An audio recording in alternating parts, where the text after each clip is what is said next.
한때 그리스도인들의 삶을 되돌아보게 하는, 교회만 다니면 끝이 아니구나라고 생각하게 하는 책이 한 권 있었습니다. 지금도 사람들이 많이 읽고 있고요. 한 번, 두 번, 세 번 이렇게 여러 번 읽고 있는 그런 분들도 많은 책입니다. 원서 제목으로는 Not a Fan이라고 하는 제목, 팬이 아닙니다. 우리나라 제목으로는 팬인가 제자인가, 이러한 제목으로 나온 그런 책입니다.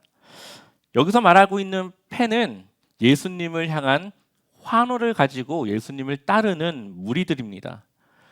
예수님께 관심이 있는 것이 아니라 예수님의 행하시는 기적, 그분의 그 신비한 능력, 그분이 주시는 떡, 그것에 관심을 갖는 사람들이죠. 이 사람들은 자신의 감정과 자신의 의지와 자신의 힘으로 예수님을 따르며 환호하며 기뻐합니다. 그런데 그것이 얼마 가지 못해 사그러들어서 더 이상 예수님을 따르지 않는 그러한 사람들을 여기서는 팬이라고 말합니다. 한마디로 이게 팬클럽 같은, 그런 예수님 앞에 팬클럽 같은 그런 사람들인 거죠. 근데 제자는 예수님을 믿는 순간 자신을 죽이는 그런 사람입니다. 자신의 욕망, 욕심, 꿈과 비전, 그 모든 것을 다 죽이고 온전히 예수 그리스도의 복음을 위한 것만 그 안에 사는 그러한 삶을 살아가는 것이죠. 이들의 삶은 내가 사는 것이 아니라 성령의 능력을 통한 인도하심을 따라 살아가기 때문에 그들은 예수님의 제자로서 예수님을 위한 삶으로 살아갈 수 있습니다. 하나님의 자녀로서 살아가는 것이죠. 그래서 그들의 관심은 하나님의 뜻이 무엇인가, 하나님의 무엇을 기뻐하시는가, 늘 하나님께 관심이 모아져 있습니다. 성경에도 보면은 무리가 나옵니다. 큰 무리가 나오는데 오늘 우리가 읽었던 이 본문의 말씀은 아니지만 그 전에 있던 말씀에도 그 무리에 대한 이야기가 나오는데요. 우리 누가복음 8장 4절 같이 읽어보겠습니다. 각 동네 사람들이 예수께로 나와 큰 무리를 이루니 예수께서 비유로 말씀하시되. 아멘. 예수님이 있는 곳에 큰 무리를 이루었죠. 그리고 그 무리 앞에서 예수님께서 말씀을 전하십니다. 예수님께서 말씀을 전하시는데 무엇으로 전해요? 비유로 전합니다. 여기 있는 무리들이 다는 아니겠지만 대부분의 사람들은 예수님에게 초점이 있는 것이 아니라 예수님이 무엇을 하실까? 예수님이 오늘은 과연 어떤 신비한 것을 보여주실까? 이런 것에 관심을 가지고 예수님을 따라다니는 팬들과 같은 그런 사람들이 속해 있던 걸로 보입니다. 그런데 예수님은 여기에서 그 무리와 제자를 구분하십니다. 왜냐하면 예수님께서 비유로 말씀하셨지만 그 비유에 대한 해석, 그 비유는 하나님 나라가 어떠한 것인지에 대한 그런 이야기를 담은 비유인데 그 비유를 누구에게 허락하느냐? 제자들에게만 허락을 합니다. 그래서 제자들이 그 비유를 물어보니까 너희에게는 허락되었다 하면서 그것에 대해 말씀하시죠. 자, 누가복음 8장 10절 같이 읽어보겠습니다. 이르시되 하나님 나라의 비밀을 아는 것이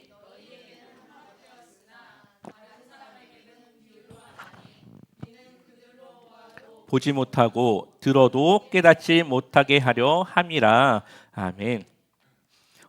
예수님께서 하나님 나라를 설명하시기 위해 씨 뿌리는 그러한 비유를 전해 주셨습니다.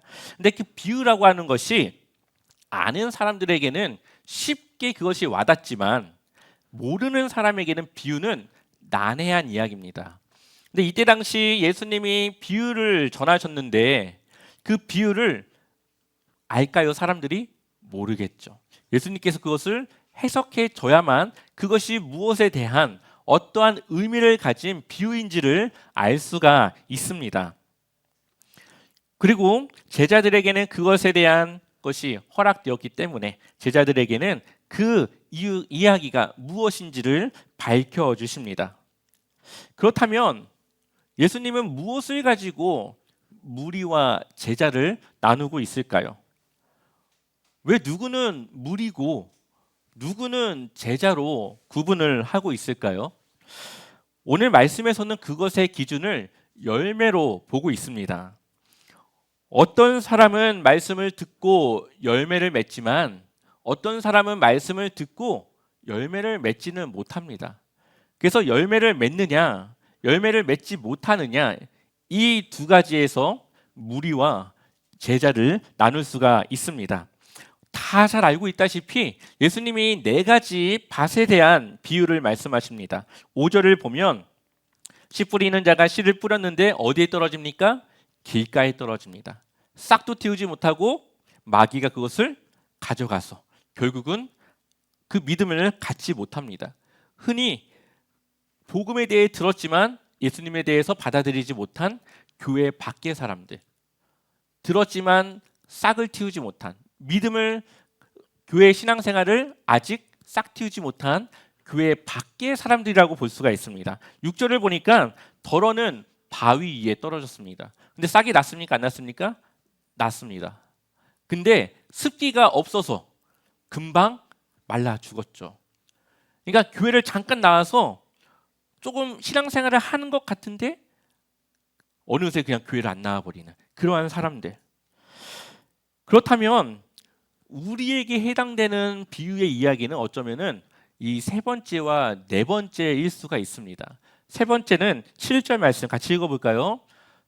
덜어는 가시떨기 속에 떨어짐에 가시가 함께 자라서 기운을 막았고, 그러니까는 계속적으로 신앙생활은 유지하지만 가시떨기라고 하는 방해 요소가 있어서 열매는 맺을 수 없는, 싹은 났고 줄기도 있지만 겉으로 볼 때는 문제 없어 보이지만 가시떨기에 막혀 열매를 맺지 못하는 상태입니다. 8절 함께 읽어보겠습니다. 덜어는 좋은 땅에 떨어짐에 나서 100배의 결실을 하였느니라. 이 말씀을 하시고 외치시되 들을 귀 있는 자는 들을지어다. 아멘. 덜어는 이제 가끔 가다가는 좋은 땅에 떨어진 씨가 있는데 그것은 몇 배요? 100배. 이것은 그냥 큰 열매를 많이 맺는 그런 의미로 그냥 볼 수가 있습니다. 어쨌든 좋은 땅에 심어진 그 씨앗은 열매를 맺게 됩니다. 근데 그 좋은 밭에 떨어진 그 씨가 덜어는이라는 말과 같이 비율적으로는 그렇게 많지 않다라는 것을 우리에게 보여주고 있죠. 그래서 누가복음 8장 14절을 보면 가시떨기에 떨어졌다라는 것은 말씀을 들은 자이나 지내는 중 뭐요? 이생의 염려. 그러니까 이 세상에서 살아가면서 계속적으로 갖는 걱정과 또 재물과 향락 이러한 것에 기운이 막혀 온전히 결실하지 못하는 그러한 자들이라고 말하고 있습니다. 그러니까 신앙생활을 하지만 아직 완전히 예수님께로 돌아서지 못한, 자신의 과거의 그 삶을, 옛사람을 결단하고 끊지 못한 그러한 사람들에 대한 이야기입니다. 교회는 나오지만 열매를 맺지 못한다라는 것, 제자가 될 수 없다라는 것, 결국은 그들에게는 구원이 허락되지 않았다라는 것을, 하나님 나라가 허락되지 않았다라는 것을 우리에게 알려주고 있죠.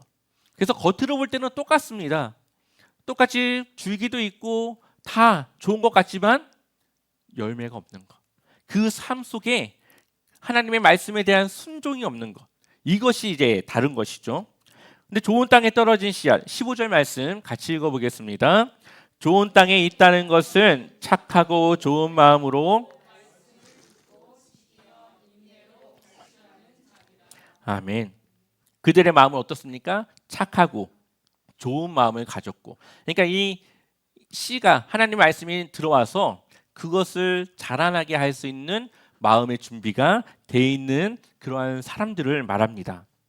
그들이 어떻게 결실합니까? 인내로. 그냥 결실하는 것이 아니라 인내로 결실합니다. 인내는 무엇이 동반돼야 됩니까? 믿음이. 믿음이 있으니까 인내할 수 있고, 그 인내하는 중에 결국은 그 삶 속에 열매를 맺게 된다라는 겁니다. 결국 하나님의 말씀을 그들이 믿으니까 그 믿음으로 살아가면서 인내하면서 하나님을 위한 삶으로 살아가게 되는 것이죠. 결국 여기서 말하는 열매는 우리 믿음의 삶을 이야기하는 겁니다. 믿음으로 우리가 살아가는 외적 증거를 우리는 보여줘야 되는 것이죠. 믿음이라는 것은 우리의 생각 속에 있지만 그렇다면 믿음을 가졌다라는 것은 우리의 삶으로 나타나고 외적으로 보여줘야 된다라는 것을 열매로 말씀하고 있는 것이죠.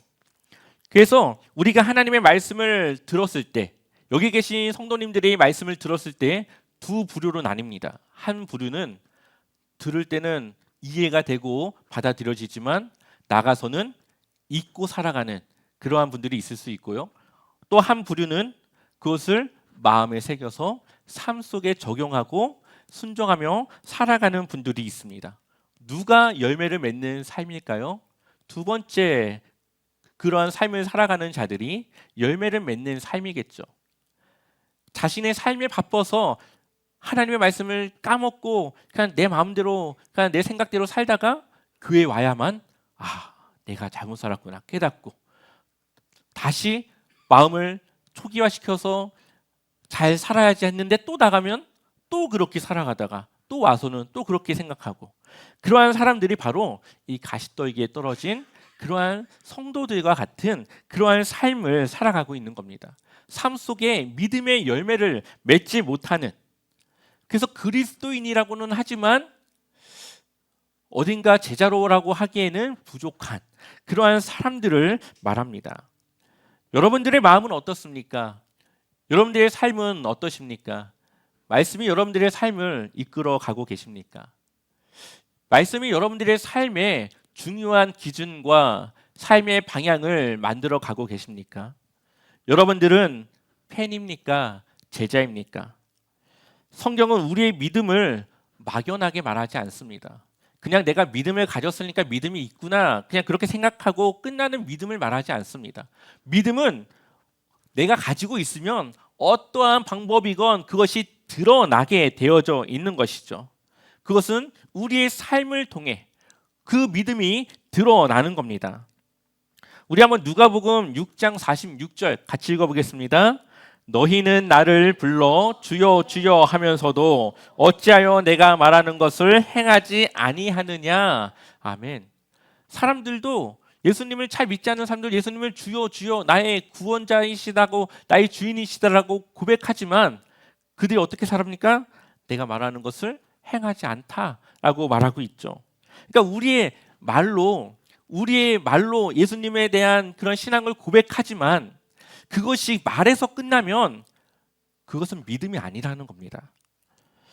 그렇기 때문에 우리는 하나님의 말씀을 내가 판단해서는 안 되죠. 하나님 말씀을 듣고 이거는 내가 지켜도 되는 거고 이것은 지키지 말아야 되고 이렇게 구분해서 내가 선택적으로 그 말씀을 순종해서는 안 되는 겁니다.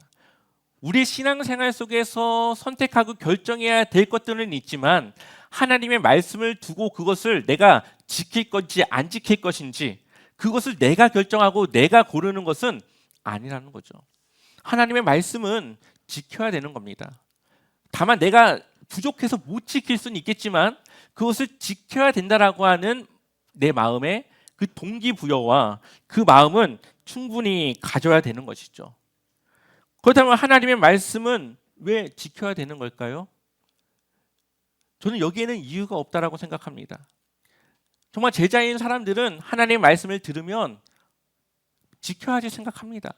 그냥 제자는 그냥 그렇게 생각하고 그렇게 살아갑니다. 말씀을 그렇게 받고 그렇게 살아갑니다.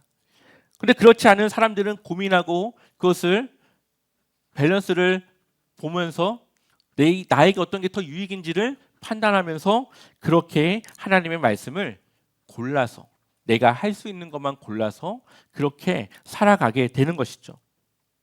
심지어 예수님은 어떻게까지 말씀하시느냐?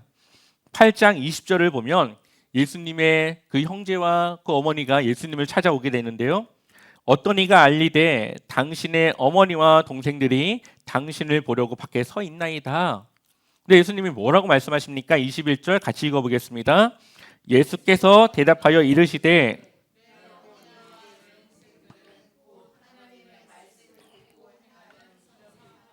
하시니라. 아멘. 이것이 무슨 말입니까?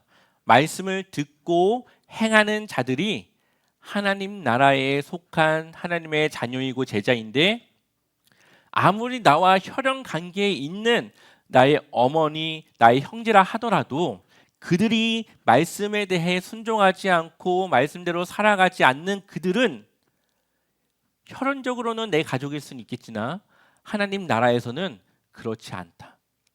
나와 상관없는 사람이다라는 것을 이 가족을 통해 메시지를 전한 것이죠. 실제 그렇다는 건 아니고, 그렇다고 하는 것은 우리의 믿음은 반드시 순종이 동반되어줘야 되고, 그 순종을 통해 내가 믿음을 가지고 있다는 것이 드러나야 되는 겁니다. 그것이 바로 오늘 이 누가복음 8장에서 말하고 있는 열매, 좋은 밭에 심겨진 그 사람들이 맺는 열매라는 것을 우리에게 말하고 있습니다. 그 열매를 맺는 사람들의 그 삶 속에는 하나님의 말씀에 대해 순종하며 그 순종하는 것을 당연하게 생각하고, 내 생각으로 그것을 판단하지 않고 하나님의 생각을 따라 순종을 하게 되는데, 그것은 그렇게 성장해 나가는 것이죠. 처음부터 그렇게 되는 것이 아니라 그렇게 그것을 받아들이면서 성장하면서 그렇게 제자로 세워지는 겁니다. 처음부터 누가 어떻게 그 말씀을 그렇게 받겠습니까? 하지만 씨앗이 뿌려지고 자라나고 할 때마다 조금씩 성장해 나가는 것이죠. 왜냐?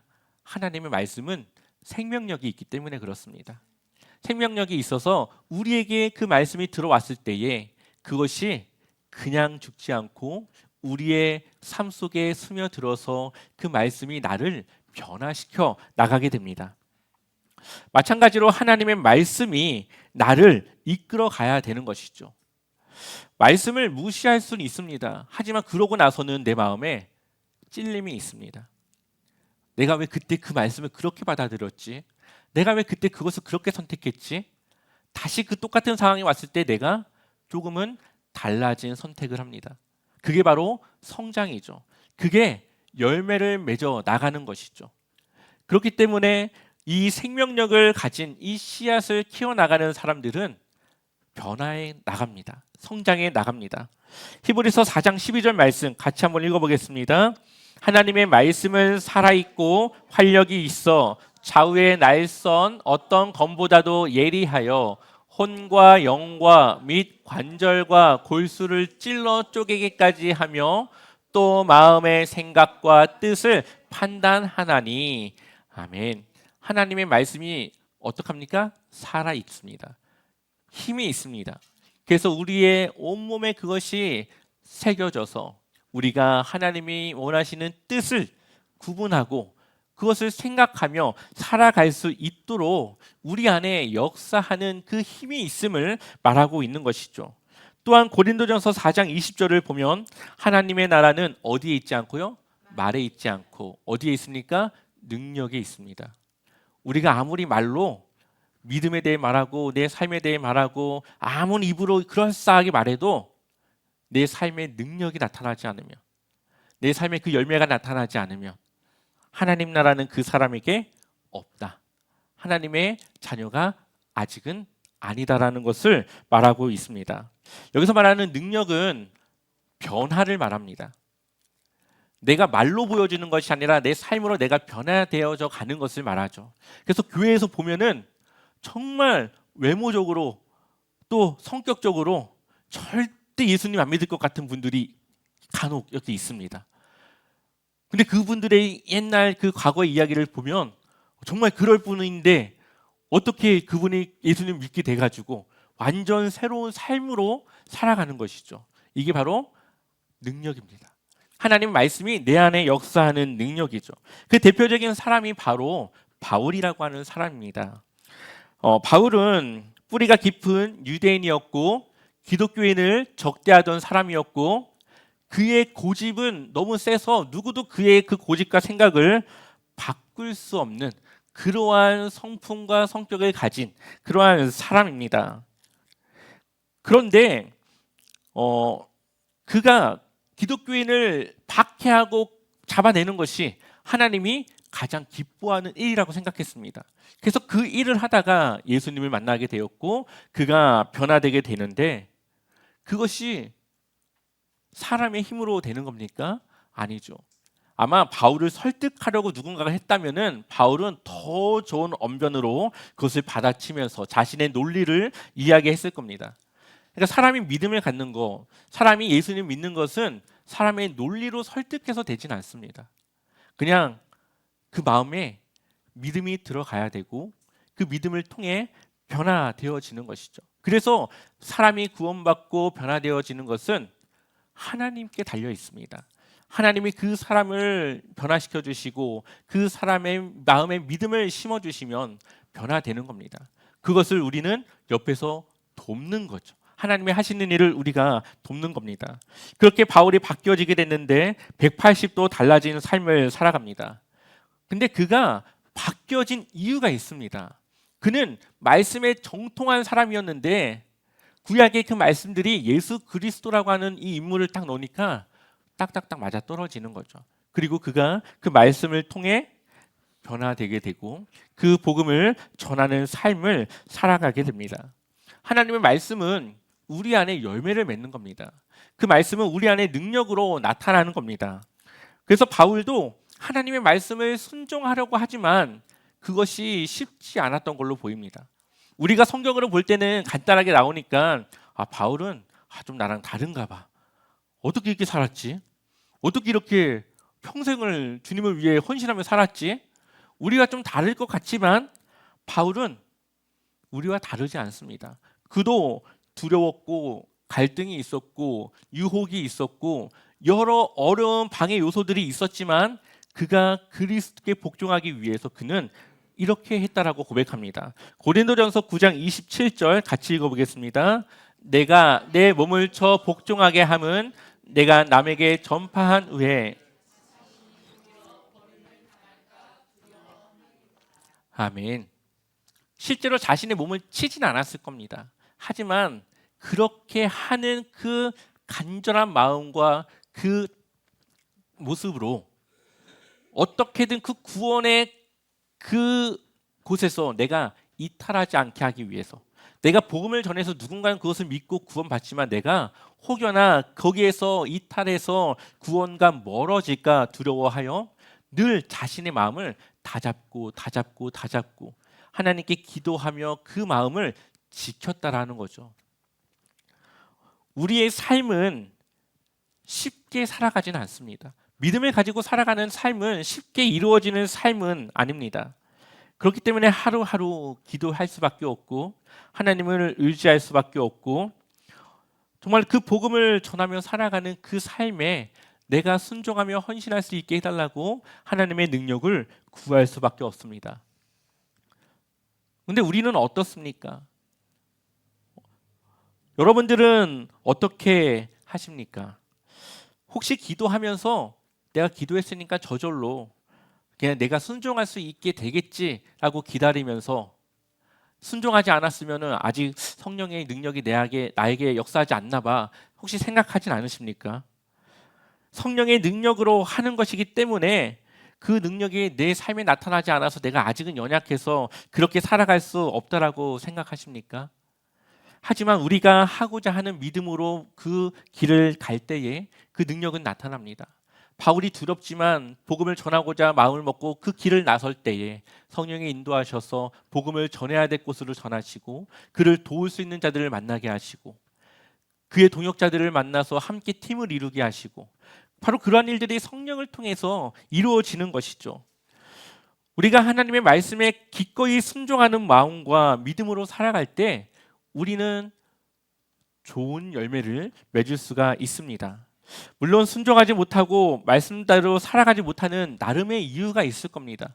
직장도 너무 바빠서 피곤하고 또 정말로 이 가정이 온전치 못해서 조금은 더 가정을 돌봐야 되고 아직은 주님을 위해 내가 헌신하며 살아가기에는 내가 믿음 생활을 아주 집중하고 하기에는 아직은 내 삶이 받쳐주지 않는다라고 생각할 수 있습니다. 하지만 예수님께서는 이 제자도를 통해서 제자의 모습은 어떠해야 되는가를 우리에게 말씀해 주시는데요. 누가복음 9장 61절과 62절의 말씀 같이 읽어보겠습니다. 또 다른 사람이 이르되 주여 내가 주를 따르겠나이다마는 나로 먼저 내 가족을 작별하게 허락하소서. 예수께서 이르시되 손에 쟁기를 잡고 뒤를 돌아보는 자는 하나님의 나라에 합당하지 아니하니라 하시니라. 아멘. 이 사람이 예수님을 따르려고 하는 마음은 있습니다. 근데 이 사람이 예수님을 따르는데 예수님을 따르기 이전에 먼저 이제 가족들과 헤어지니까 이제 작별 인사만 하고 오겠습니다. 얘기를 하니까 예수님께서 뭐라고 말합니까? 쟁기를 들고 뒤를 보는 자는 하나님의 나라에 합당하지 않다. 당연한 거죠. 가족과 이별하고 인사하는 거 당연한 거죠. 하지만 예수님은 그것보다 먼저 해야 될 것은 먼저 예수님을 따르는 그 길을 나서는 것을 먼저 하라고 말씀하십니다. 그것이 바로 제자가 살아가는 삶의 우선순위입니다. 하나님을 내 삶의 우선순위에 두는 것. 내 인생의 모든 것은 뒤로 하고 먼저 하나님을 따르는 것. 그것이 제자의 모습이죠. 왜냐? 예수님이 나와 함께하면 내가 걱정하는 모든 것들은 예수님 안에 있는 겁니다. 그렇기 때문에 그것은 이제는 내 영역을 벗어나서 하나님의 영역으로 들어가는 겁니다. 그것은 하나님께 맡겨두고 나는 이제 예수님의 제자로서의 그 역할을 감당하는 겁니다. 그렇다고 가족과 이별하느냐? 그렇지 않습니다. 베드로가 장모님을 찾아가죠. 그리고 그 보면은 이 제자들이 부인과 함께 복음 전도를 하는 그런 제자들도 있었습니다. 그러니까 가족들과 이별하거나 그들과 생을 끊거나 그런 것이 아니라 우선순위를 내 마음의 우선순위를 하나님의 그 사역에 둔다라는 것입니다. 조금 극단적으로 제가 예를 한번 들어보겠습니다. 여러분들이 대기업을 다닙니다. 연봉이 막 2억 이렇게 돼가지고 이 기업을 내가 놓치면 안 되는 상황에 있습니다. 어느 날 회장님이 직통으로 나에게 전화를 해서 지금 당장 회장실로 올라오라고 말을 합니다. 그 우리의 모습은 어떨까요? 회장실로 바로 가겠죠. 아마 화장실을 가고 싶어도 참고 회장실로 먼저 빨리 갈 겁니다. 근데 회장님이 전화해서 올라오라고 하는데 제가 지금 업무가 좀 바빠가지고요. 제가 이거 업무만 좀 마치고 빨리 가겠습니다. 하면 어떻게 될까요? 그것은 조금 회장님에 대한 예의가 아니겠죠. 모든 업무를 다 빵꾸내도 회장님이 일단 불렀기 때문에 회장님을 찾아간 것은 이제 회장님의 책임하에 있는 겁니다. 빵꾸가 났어도 회장님 불러서 갔어요. 얘기하면은 책임을 회피하는 거예요. 마찬가지로 제자의 삶은 먼저는 하나님을 위해 내가 우선순위에 두는 겁니다. 그리고 그 이후의 것들은 하나님께 맡기는 겁니다. 그것이 제자의 삶, 제자의 선택이라는 것이죠. 그것이 우리의 삶에 열매를 맺게 하는 겁니다.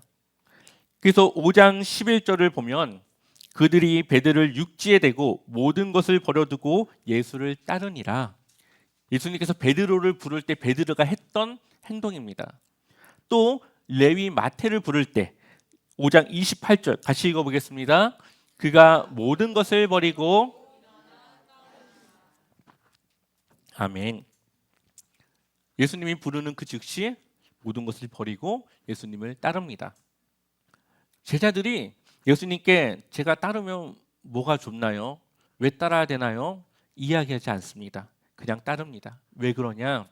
제자들은 예수님을 따르는 것이 지금 내가 세리로서 돈을 버는 것보다 더 가치 있는 일이라고 생각했습니다. 그들이 그 두 가지를 놓고 봤을 때 예수님을 따르는 것이 더 내 삶을 가치 있게 살아가는 것이라는 것을 그들은 알았고 그 일을 찾아 나선 겁니다. 그것이 바로 제자의 마음에 뿌려진 그 열매라는 것이죠. 저는 이 말씀을 함께 나누면서 제 자신을 먼저 한번 돌아보았습니다. 그리고 설교를 준비하면서 계속 준비한 것은 내가 과연 주님의 제자가 맞을까? 예전에는 제자였겠지만 지금도 내가 제자일까? 라고 생각을 했습니다. 그러면서 직업적으로 목사니까 말씀을 보고 사람들에게 좀 더 나은 모습을 보여줘야 되니까 그렇게 그리스도인 닮은 그런 삶으로 살아가는 것은 아닌지 한번 제 자신을 돌아보았습니다. 그러면서 나의 부족하고 내가 놓쳤던 것들, 내가 하나님께 조금 소홀했던 부분들을 다시 한번 돌아보면서 그 믿음을 다잡을 수가 있었습니다. 아무리 좋은 땅이라고 해도 관리가 되지 않고 그것을 유지하지 않으면 가시 떨기가 됩니다. 가시 떨기여도 정리하고 치우고 시간이 지나면 좋은 밭이 됩니다. 그러니까 가시 떨기의 밭과 좋은 땅은 한 종이 한 장의 차이라고 볼 수가 있는 것이죠. 지금은 내가 좋은 밭인 것 같지만 그것을 유지하지 않으면 가시 떨기가 될 수가 있습니다. 그것이 바로 신학적으로는 이미 그러나 아직이라는 것입니다. 이미 우리는 하나님의 자녀이지만 아직 그것을 온전히 이루지 않았기 때문에 하나님의 나라가 이 땅에 온전히 이룰 때까지는 내가 긴장하며 그 믿음을 위해 살아가는 것, 바로 그것을 말하고 있는 것이죠. 중요한 것은 우리의 삶에 순종의 열매가 맺어져야 된다는 것이고요. 이것은 우리의 구원과 직결된 문제라는 것을 우리는 기억해야 됩니다. 이것이 단지 믿음의 있고 없고의 차이가 아니라 믿음이 없으면 구원도 없는 겁니다. 선택의 문제가 아니라 그렇게 해야만 하는 것이죠. 제자는 그냥 하나님의 말씀에 그렇게 순종하며 살아가는 겁니다. 그래서 마태복음 7장 21절 함께 읽어보겠습니다. 나더러 주여 주여 하는 자마다 다 천국에 들어갈 것이 아니요 다만 하늘에 계신 내 아버지의 뜻대로 행하는 자라야 들어가리라. 아멘. 하나님의 말씀에 순종하십시오. 그렇게 믿음으로 살아가십시오. 거기에 이유를 묻기보다는 그렇게 순종하는 그 상황 속에서 그 이유를 찾을 수가 있습니다. 제자는 그렇게 살아가는 겁니다. 제자는 그것을 그렇게 당연하게 생각합니다. 이해가 되지 않고 납득이 되지 않더라도 순종하며 나아가면서 그 이유를 물으면서 그렇게 하나님의 일을 감당하면서 나아갑니다. 여러분들은 팬입니까? 제자입니까? 오늘 이 시간 그 두 가지 질문을 놓고 우리 함께 기도하도록 하겠습니다.